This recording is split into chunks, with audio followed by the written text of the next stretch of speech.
When summer hits hard, most of us rush to turn on the air conditioner, but somewhere in the countryside, families are sitting calmly by open windows, enjoying a soft breeze. No humming machines, no fans, no electricity.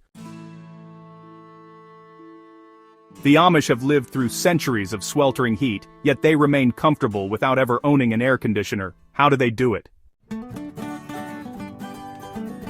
Today, we're stepping inside an Amish home to explore how they stay cool all summer long, using only nature, design, and wisdom passed down through generations. For the Amish, living without modern electricity isn't a challenge, it's a choice rooted in faith and simplicity. They believe comfort should come from effort, not dependence. That belief shapes every corner of their homes, from how the walls are built to how they open their windows. When outsiders visit during July or August, they often expect to find unbearable heat inside. But instead, they're greeted by a surprising calm. Thick air that feels cool, still, and peaceful. And that's no accident. The Amish have mastered natural cooling better than most modern builders. The first reason Amish homes stay cool is their construction.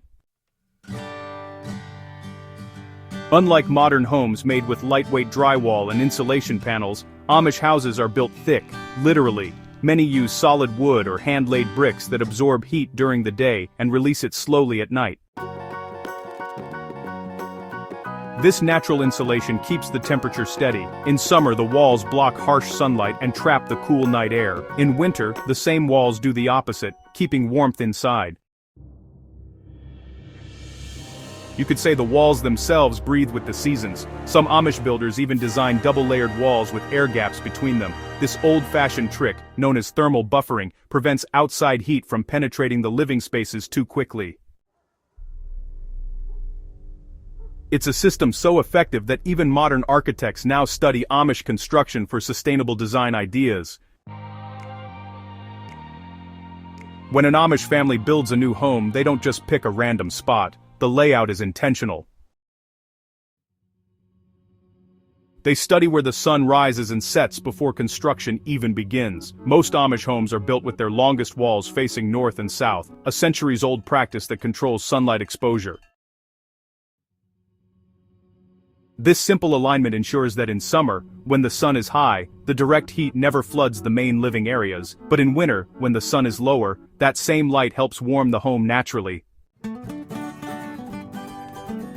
It's passive cooling, designed long before energy efficiency became a buzzword. In Amish homes, windows aren't just for light, they're precision tools for air control.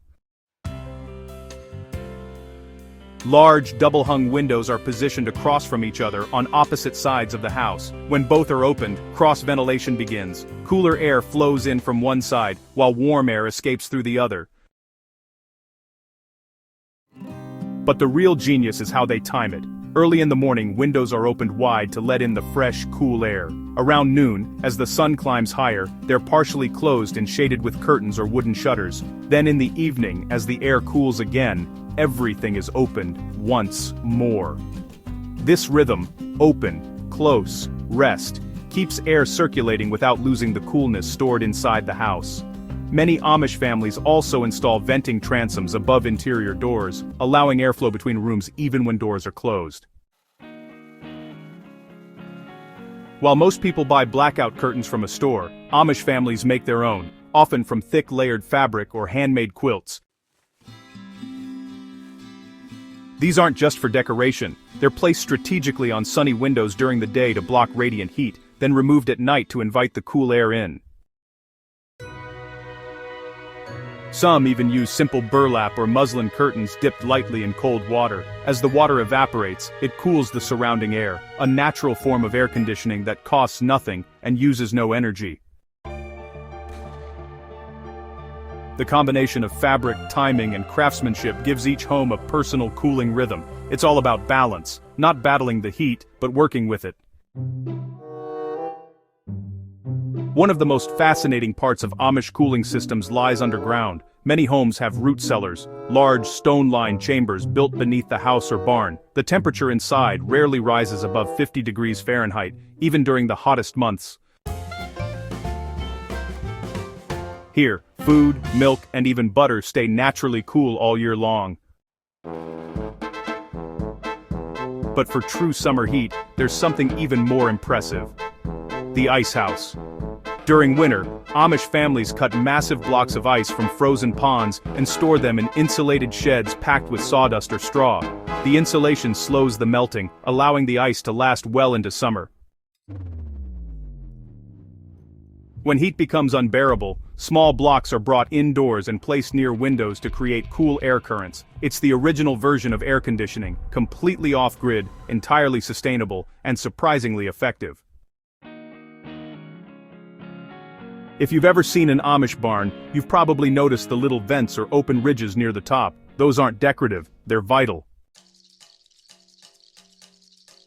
Hot air naturally rises, so these openings allow it to escape while drawing cooler air in from below.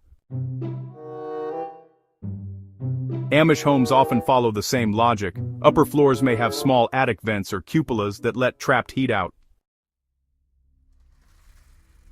Inside, high ceilings create space for warm air to rise above the living area, while the lower floor remains pleasantly cool. Some homes even use shaded porches as a natural barrier.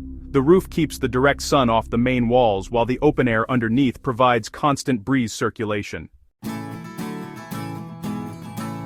Every design choice works together, not against nature, but alongside it. Cooling off isn't just about buildings, it's also about behavior.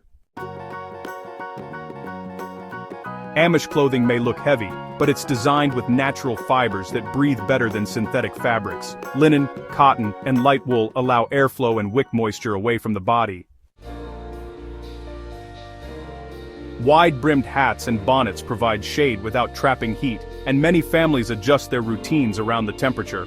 Outdoor work happens in the early morning and late evening, with rest or indoor tasks during the hottest part of the day. They adapt instead of resist, and that makes a huge difference. Even cooking habits shift with the seasons. In summer, many families move their baking and canning to outdoor kitchens or detached summer houses to keep heat out of the main home. It's not just smart, it's beautifully practical. Water plays an important role in keeping Amish homes comfortable. Large ceramic pitchers filled with cold well water sit in most kitchens. As the cool water evaporates, it naturally chills the air around it. Some families place damp cloths over open windows or near breezy spots. As the wind passes through, it creates a refreshing cooling effect. Others use washhouses, small buildings where laundry and bathing happen separately, to keep moisture and heat away from living areas. The entire design of Amish property is based on managing air, heat, and water in harmony. Here's something most people overlook. The Amish stay cooler not just physically, but mentally. They live at a slower pace. There's no rushing from one task to another, no glowing screens, no constant stress. That calm mindset reduces fatigue, and honestly, makes heat easier to handle. When you're not fighting against nature but living in tune with it, discomfort feels different. It becomes part of the rhythm of life, not something to escape from. This attitude is just as important as any physical cooling method. Even if you live in a city apartment, there's a lot to learn from how the Amish beat the heat. You can, keep curtains closed during the day and open at night. Use cross ventilation by opening opposite windows. Reduce cooking heat indoors during summer. Store food in insulated containers instead of constant refrigeration. And hey, you can add indoor plants or water features to increase natural cooling.